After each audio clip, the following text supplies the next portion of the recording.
Well, joining us live via Skype from the Oxford Brookes University, United Kingdom, is Mr. Tokunbo Olorundami, a political strategist. We'd like to thank you for joining us at this time. And with all of these achievements by President Muhammadu Buhari's administration, how will you rate the APC-led government? Thank you for having me. I will rating them. I can only attempt to rate them against the first leg, which is a bit foundational. You know, they've set the structures for them to now begin to work. I'll say 50 over 100 as one who is in the academics. So let's look more specifically, the area of infrastructure, security, health sector, education, and others.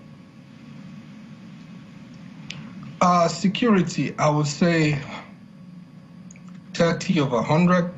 Health, I would say maybe 30 over 100. Infrastructure, okay, we've got some good infrastructure going now, especially in the transport sector. So I would say maybe 65 in that area. My reason for saying this is because we still get a lot of feedback about security that it's not so welcoming. People still complain about feeling safe in their homes, traveling and all that.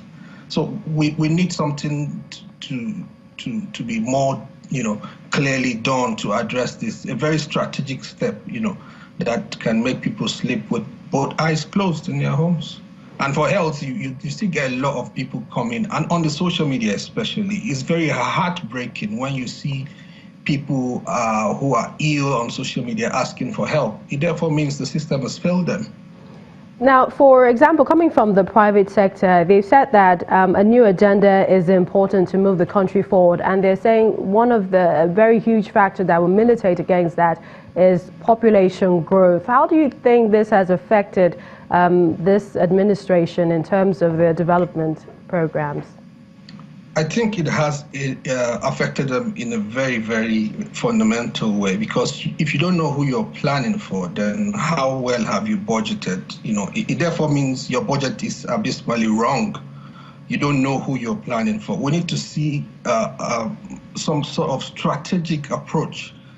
In Nigeria, what we see is development, and in better climes, you see people do research and development. The two must go hand in hand so that your resources can be well applied, because you have carefully thought about where the resources is most needed and you apply it there. That's probably why we see a lot of failure in the system here and there.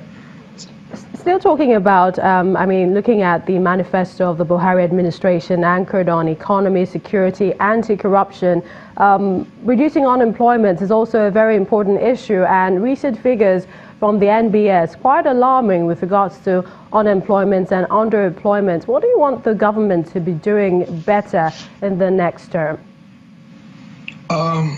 For starters, I think the government need to, across board, from local government to the federal level, they need to only consider memos, projects that can create jobs, and that will not be something that is peculiar to Nigeria. Most councils that I've worked with, any memo you bring and proposal, they ask you how many jobs will it create. And some countries have actually developed an immigration program for creating jobs. So if you have money, you can create jobs in the economy. They give you a visa to come and do that. So there should be high-level strategic approach. We're sitting on a time bomb when you think about the jobs. If you map the journey of a Nigeria from birth to retirement, and you try to find government touch points, you see how much the failure of our system is for the average Nigerian. So government needs to be strategic. In some places, some states, for example, in the UK here, you see how they help graduates start off by giving them offices to start their businesses for the first 5 years, rent-free. Those kind of measures will work. The trader money that the vice president is giving out is good, but that doesn't address the issue of job creation. You're just giving people money to do petty business. We need people who can create jobs. And this needs to be more attacked in a very strategic way. From the universities to the schools, we need to attack it. Help the young people know that they can create jobs. So when they finish, instead of going out to say, I'm looking for a job, they know they're going out to create jobs. And if you can swap, that mentality, it will go a long way to help the system. And latest report says that inflation has risen a little bit. But let's look at the relationship among the different arms of government. The judiciary has been recently in the spotlight for what some would say not the right reasons. But then against the background of the incoming National Assembly, the 9th National Assembly and the executive, what kind of synergy should they be having, especially to deliver better policies and environment for the people? I think we need to reduce the influence of politics in national discourse and national engagement. When there's progress to be made, I think all parties should jump in and get on board.